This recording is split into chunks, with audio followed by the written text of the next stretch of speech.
This lecture is for Chapter 2, the nutrition needs during preconception. So it's really important to understand what the concept of preconception is. So conception being that time point in life when an egg becomes fertilized via the sperm.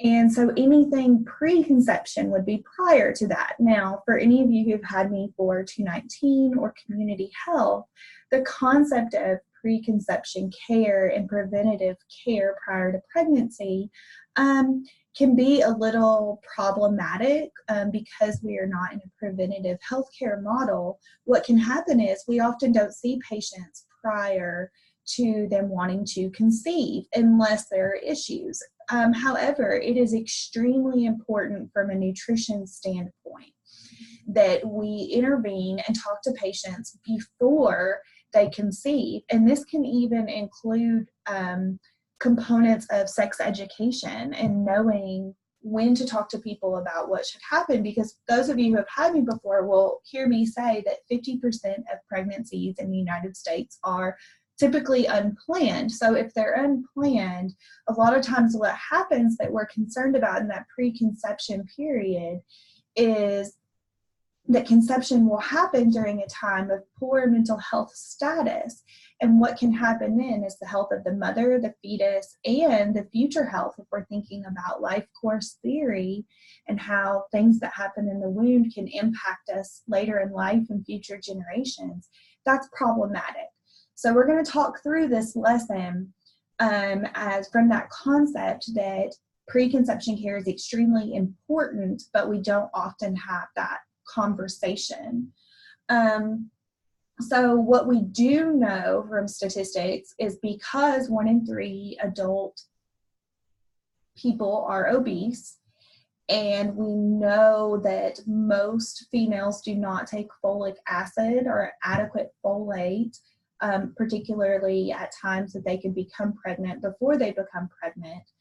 And even 3% of the population potentially take medications that can cross the blood barrier and potentially harm the fetus. So that's why preconception care is so critically important. Let's go back to Healthy People 2020 and think about those big guidelines. And preconception health is a key component of them. So thinking about the individual responsibility across the lifespan. So thinking about the fact that there typically needs to be a plan in place. Now, what does that also mean? That means that the two people that are choosing to conceive together have to be planning it, right? And as we said, 50% of pregnancies are unplanned. So thinking about this before it becomes an issue. Also consumer awareness. So thinking about how we can market and talk about this and from a public health standpoint about how important preconception care is. And for those of you who took community health, think about what that would mean. That would mean making sure that insurance covers preconception visits or preconception care is covered for both male and female visits in their young years. So thinking about prevention visits, thinking about interconception care. So what does that mean? That means the time maybe between pregnancies. What can we do to get ourselves back to health in order to ensure that our body is able to carry a pregnancy again? You also have a pre-pregnancy checkup, and it's very important for both partners to be present during that because there are a lot of things that males can also do to increase that fertility during that time, as well as ensure that it's a healthy environment for mom and baby. And one big thing is that health insurance coverage. So we know health insurance coverage and access for preconception care is typically quite low, particularly in rural areas and in low-income populations.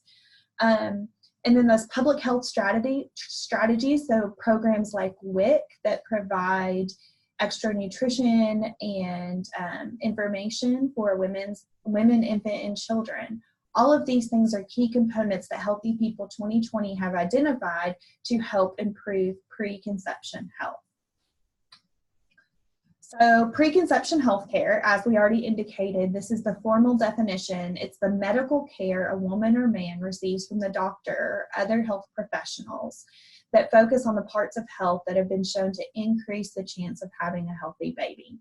So once again, includes the male and the female components. We're going to talk about both. It may seem a little bit more heavily weighted towards female, but there are absolutely nutritional components that are critical for males in preconception. And optimally, preconception care should start at least 3 months before a woman becomes pregnant. Now, once again, that 50% statistic makes this really challenging.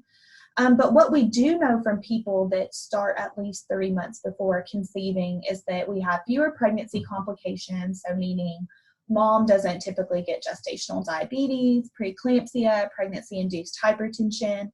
And then we also have healthier babies. We have babies at an appropriate weight being born full term. So just as a reminder, because most of you have already had this, a lot of what we're going to talk about goes back to that physiology of reproduction. So let's review a little bit about the female reproductive system and hormones. Make sure you fully understand the anatomy involved in the female reproductive system. We know that the menstrual cycle typically lasts about 28 days, but that can absolutely vary, and it's divided into 2 distinct phases. That first half being the follicular stage and the second half being the luteal stage.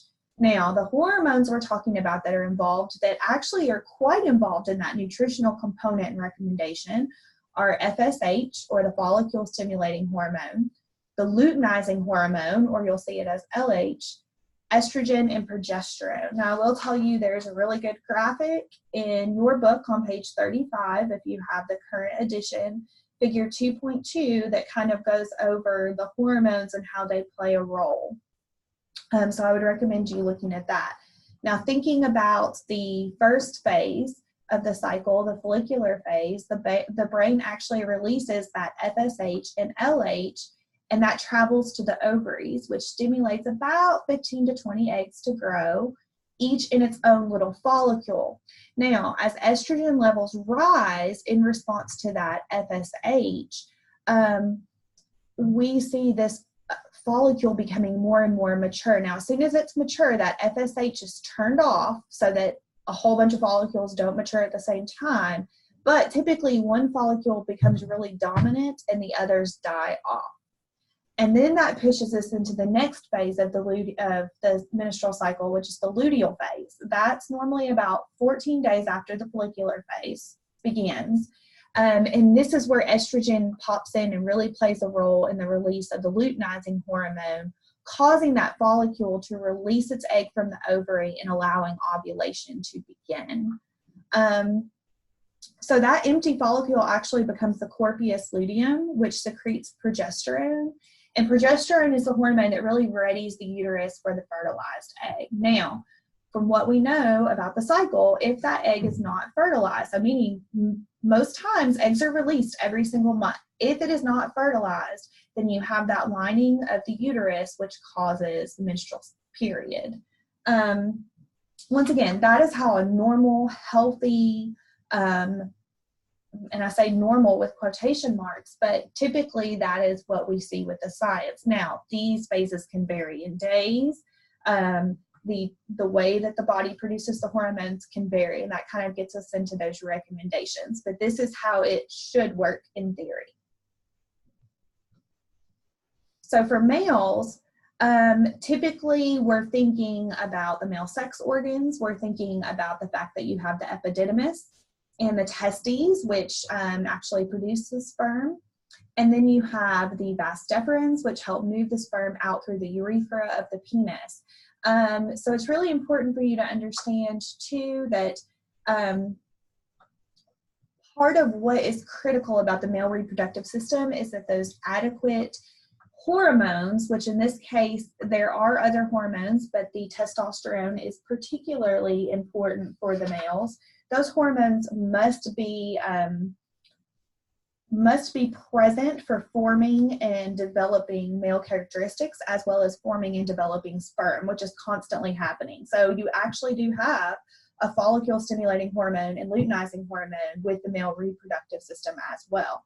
Now, millions of sperm can be generated each day, but it does take about 70 days to reach full maturity. And the hope is that once sperm mature, they move into the vas deferens until they were released into the urethra from the ducts that you see here. So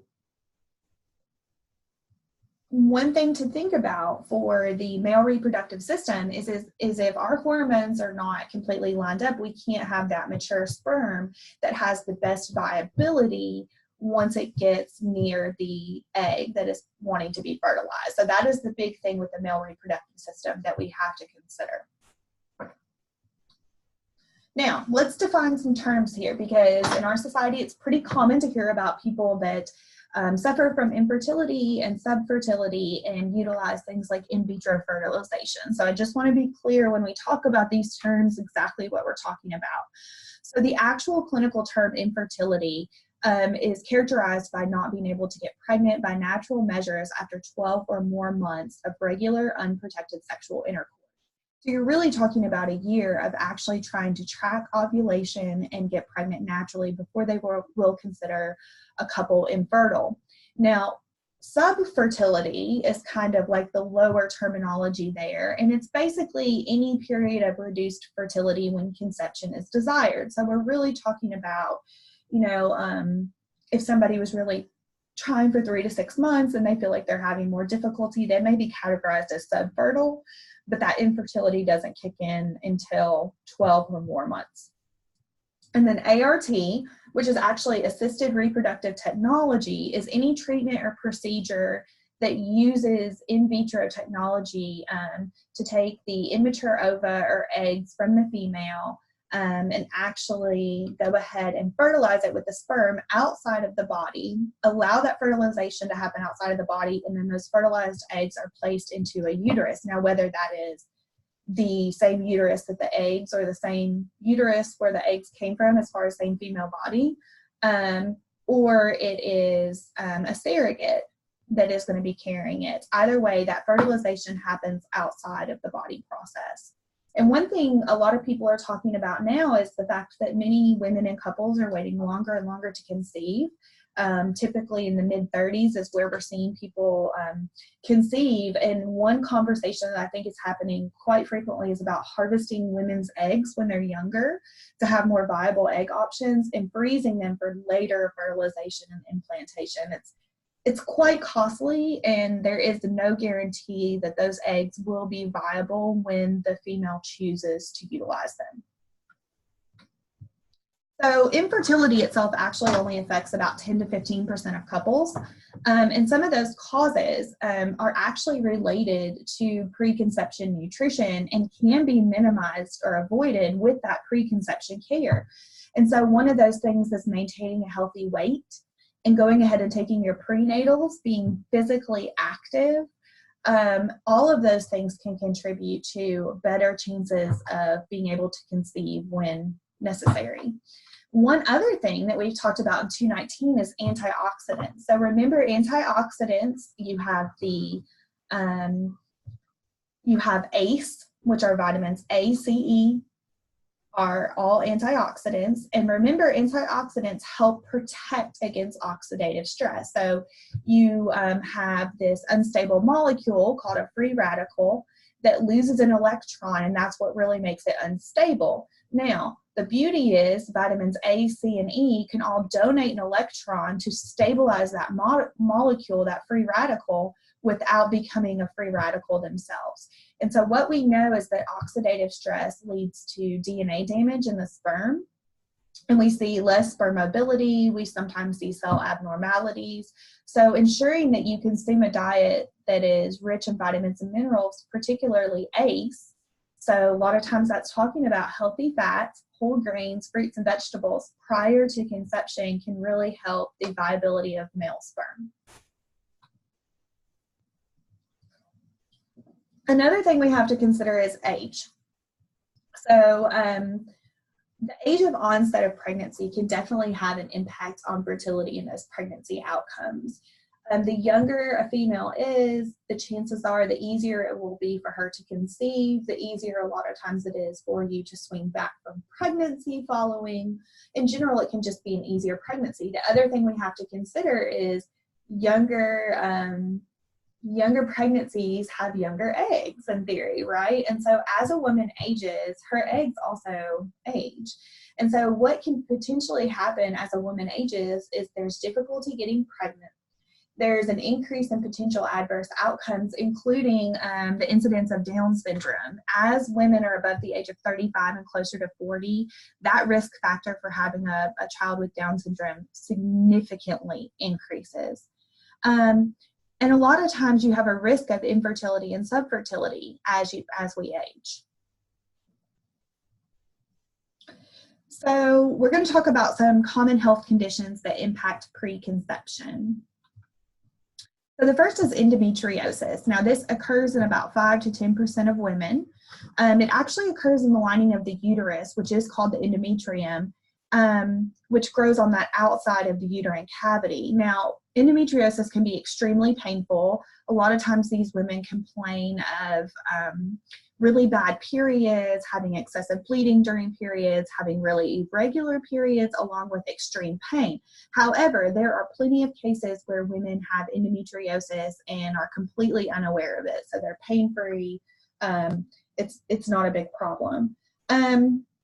So what happens is when a woman menstruates, the endometrial tissue grows and bleeds, but it is actually unable to be released, which creates this formation of scar tissue and the development of cysts. So what do we do about this? Well, pain medication to treat the pain if needed.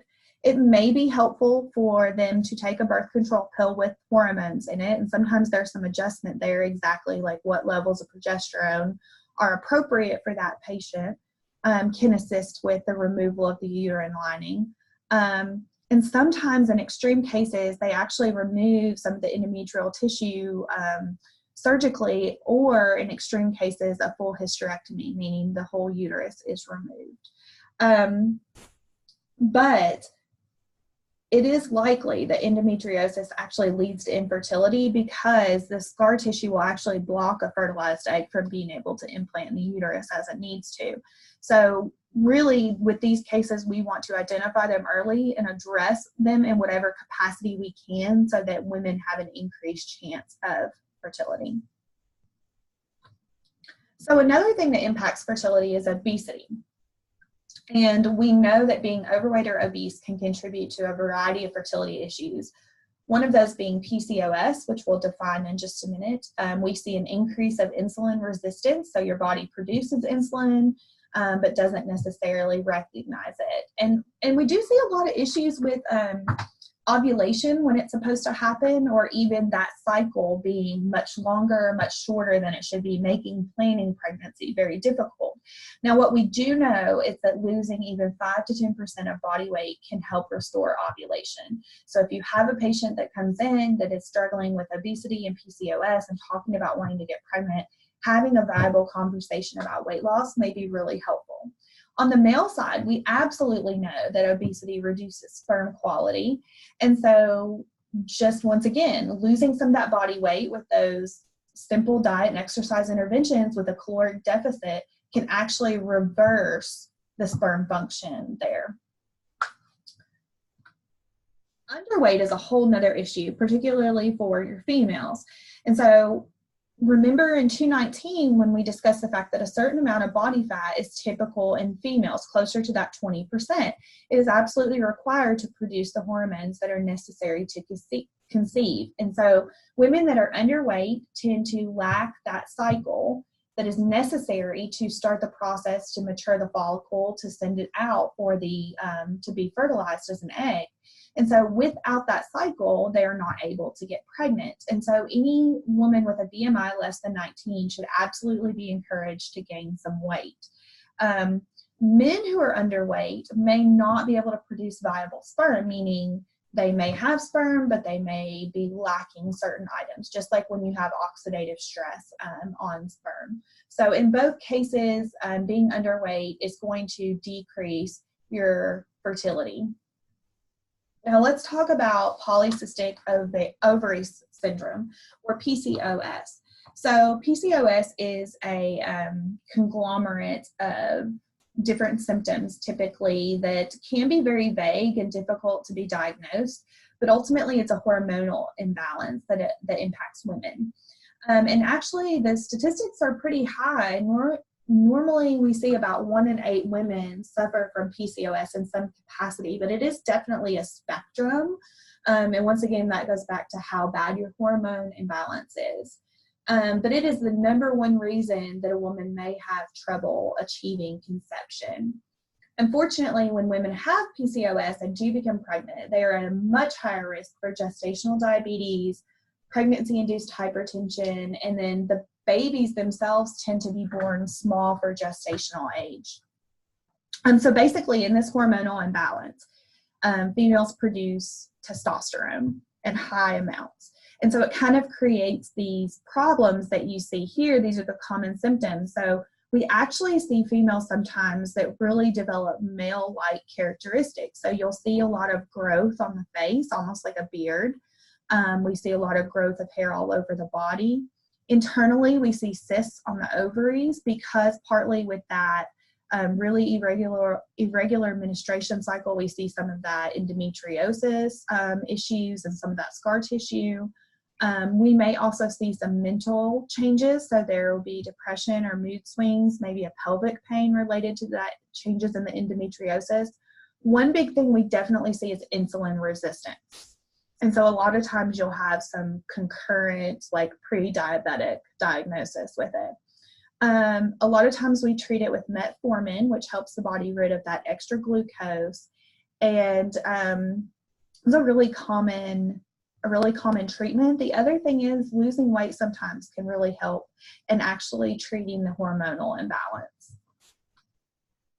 So diabetes, so whether you're type 1 or type 2, poorly controlled diabetes can contribute to infertility, because remember, no matter whether you're type 1 or type 2, the base issue is that there is high blood glucose. The reason behind it is different, but that chronic high blood glucose levels impacts your hormone levels. And so we see that men with uncontrolled diabetes tend to have lower testosterone. And when we have lower testosterone, we don't produce as viable sperm. And so regardless of type of diabetes, the carbohydrate counting and watching carbohydrates and encouraging them to take in more complex carbohydrates is an effective management strategy, and making sure they get their diabetes in control prior to conception. Okay, so hypertension. So as we all know, we have major issues with cardiovascular disease and high blood pressure in our country. So as you assume, there are probably many women coming to pregnancy with hypertension that already exists. That can be very problematic. You're increasing the amounts of blood in the female, so then the heart is having to work a little harder. So we don't want to struggle with this as much. So if you can get someone in preconception care to help decrease their blood pressure levels, this is really, really good, because what happens is you decrease the frequency of this patient developing preeclampsia, which can be life-threatening.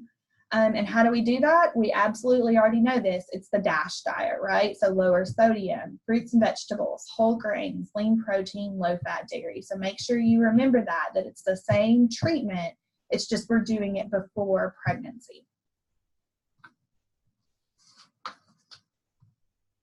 Okay, so let's talk about some specific nutrition recommendations during preconception. So absolutely, women need extra folate, iron, and DHA, which is it's synthesized from an omega-3 fatty acid. We want those things ahead of time, and we're going to kind of address that a little bit more in the pregnancy lecture about what happens during pregnancy that requires the body to have those things.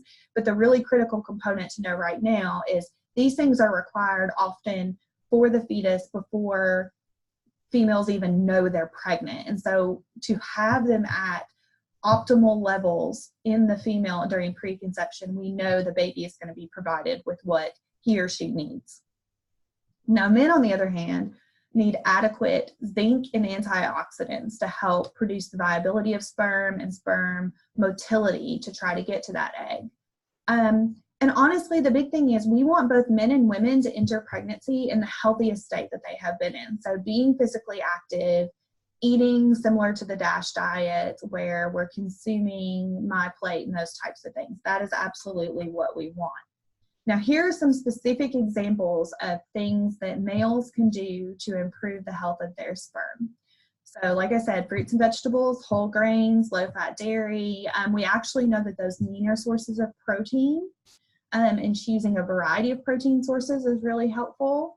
Reducing saturated fats and swapping out for healthy fats. But other things we can do is drinking alcohol in moderation, so no more than 2 drinks per day, avoiding smoking, being at a healthy weight, we already talked about that, but then we actually know that exercise 5 days a week at 30 minutes is really helpful. However, extreme exercise has actually been shown to decrease testosterone, and that can lower sperm count. So there's definitely a fine line with exercise. Now for females, as we said, it's really good for them to start taking a prenatal vitamin prior to pregnancy, and that's going to include adequate amounts of folic acid or folate, iron. Another key one is iodine. So iodine is necessary for proper thyroid function, and what we know is that thyroid dysfunction may actually result in subfertility. We get most of that through drinking water, seafood, and salt, as shown here. So normally it's not a concern, but that prenatal can help. Iron is really important because during the first trimester, women having iron deficiency anemia are at a higher risk for having babies with developmental delays, behavioral and learning issues. And so, you know, we want people to get in about 27 milligrams per day. And remember, with iron, it's really important to consume vitamin C with it. So let's say, for example, you have iron-rich foods here. Let's say we have a big spinach salad, which is high in iron. We want to include maybe tomatoes on it that has vitamin C in it, or include some mandarin oranges because vitamin C helps increase the absorption of iron. And folate, remember, is super important because it's that adequate intake of folate or folic acid that impacts the closing of the neural tube in the first 8 weeks of pregnancy. And what can result, if it is not properly closed, is spina bifida. And we get most of our folate from fortified food products, so bread, cereals, grains. However, getting at least 1 milligram of folate or folic acid is critical, and we know we can achieve that with a prenatal vitamin. So one thing I do want to talk about is some lifestyle habits that you may get questions about from time to time. So coffee, it's kind of mixed about how caffeine impacts fertility and during preconception. We know that pregnant women should consume no more than 200 milligrams per day, which actually looks like maybe no more than 2 cups of coffee is what we typically tell them. So they don't have to do away with their coffee. I always remind people with soft drinks and sodas, maybe opt caffeine-free, diet and caffeine-free, so you're not getting that additional caffeine. But we're not really certain with preconception exactly what that threshold is that would cause subfertility. The other thing we have to think about is alcohol and drugs. So we know that alcohol can actually cross the blood barrier and get to the baby. And so consuming it, if you don't know you're pregnant, can impact your baby. But also binge drinking and excessive drinking can lower your fertility as well. Marijuana and smoking absolutely can get to baby as well. So limiting the amount of oxygen and causing tissue damage. So, and it can actually make it harder for a woman to get pregnant. So we really want to encourage people to minimize their alcohol intake and stop smoking in preconception care. And lastly, birth control. So we know that about 62% of women in the United States of childbearing age actually use hormonal contraceptives, whether that's the pill, the arm implant, and IUD. There is mixed evidence about whether or not birth control and the use of these hormones in birth control actually prevents or delays fertility. So we don't really know. We do know that sometimes it can increase people's cholesterol and triglycerides and high blood pressure. So you may get questions about the safety of birth control. But the current evidence we have is that we're not sure about impact of fertility, but seems okay. It may be a better priority for somebody with PCOS or